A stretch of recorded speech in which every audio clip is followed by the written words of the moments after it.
गुरु भगवान के शुक्राने हैं, गुरु भगवान को नमन है। वंश की भी एक महिमा होती है। कहते हैं ना, वंश मतलब खानदान, हमारा खानदान, तो उसकी भी एक महिमा होती है।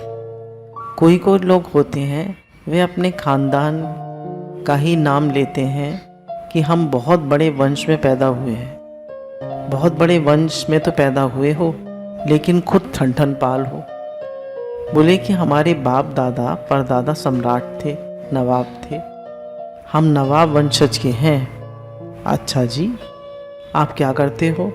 भाई हम तो दर्जी का काम करते हैं, दुनिया का काम करते हैं। तो केवल वंश का नाम लेकर ही जो अपने को बड़ा मानते हैं, उनमें सच्चा बड़कपन नहीं है। आप बड़े वंश के हो तो आप में भी तो कुछ बड़कपन होना चाहिए। आप में कोई बड़कपन है ही नहीं, तो फिर बड़े वंश का होने का क्या लाभ? आपने उस वंश का होने की क्या मर्यादा रखी?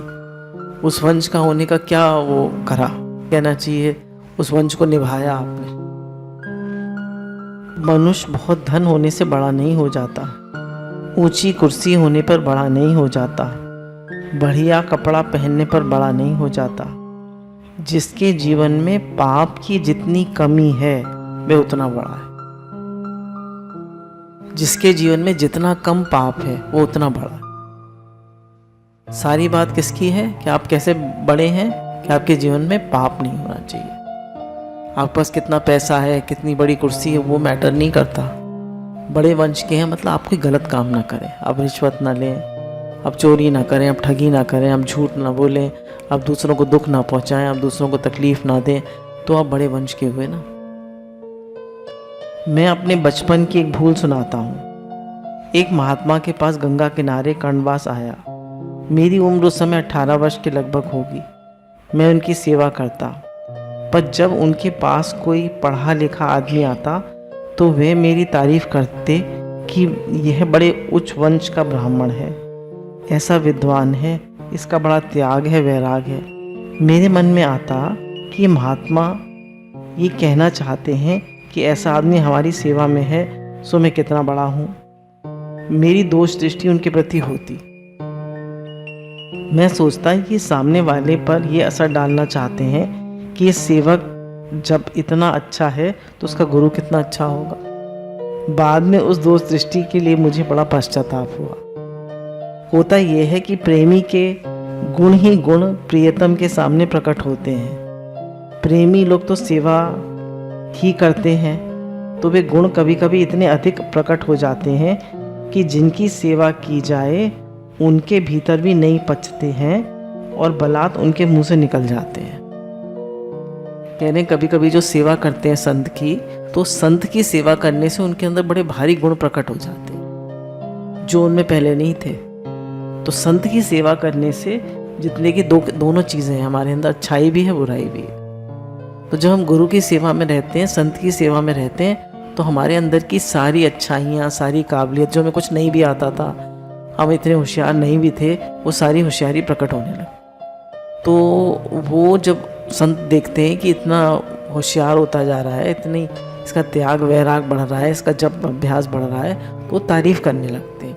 तो तारीफ़ करने लगते हैं तो हमें अहंकार आने लगता है, हम उसमें अहंकार करने लगते हैं।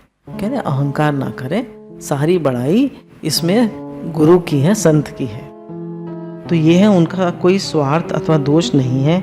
वह तो महात्मा हमको और उत्साहित करने के लिए और त्याग वैराग करो और स्वाध्याय करो और भजन करो, इसलिए हमारी प्रशंसा करते थे।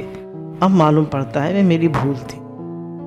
अगर गुरु हमारी तारीफ कर रहे हैं तो इसलिए नहीं कि वो हम अहंकार करें, हम उस चढ़ जाएं, हम दूसरों को डाउन करने लगे, बोले इसलिए नहीं।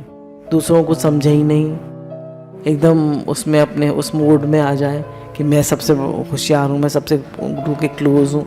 बोले नहीं, बोले अगर हम और नम्रता करें और दैन्य लाएं और सहनशीलता लाएं और स्वाध्याय बढ़ाएं और जप बढ़ाएं और अपना भजन करें, तो जितना हम गुरु के क्लोज आते हैं उतना हमारा भजन और बढ़ना चाहिए।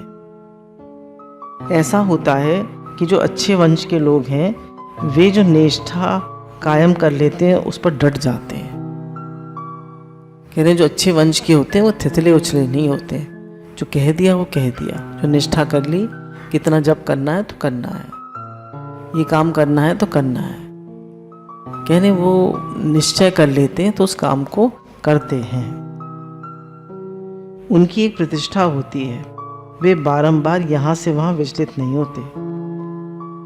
बहुत से लोग होते हैं वो गुरु ही बदलते रहते हैं, बहुत से लोग हैं अपना साधन ही बदलते रहते हैं, बहुत से लोग ग्रंथ ही बदलते रहते हैं, 4 पेज उसके पढ़ लिए, 4 पेज उसके पढ़ लिए, कभी ये कर लिया कभी वो कर लिया। तो कह रहे हैं उनकी एक प्रतिष्ठा होती है, उनके अंदर एक धैर्य होता है, उनकी एक साधन प्रणाली होती है, उनमें एक अपने साधन से वो जल्दी से विचलित नहीं होते हैं। जो साधन उन्होंने एक बार पकड़ लिया, जैसे हम लोगों ने जब पकड़ लिया, अब हमारा मेन देखें तो तीनों हैं, कर्म योग भी है, भक्ति योग भी है, ज्ञान योग भी है, पर मेन भक्ति योग है।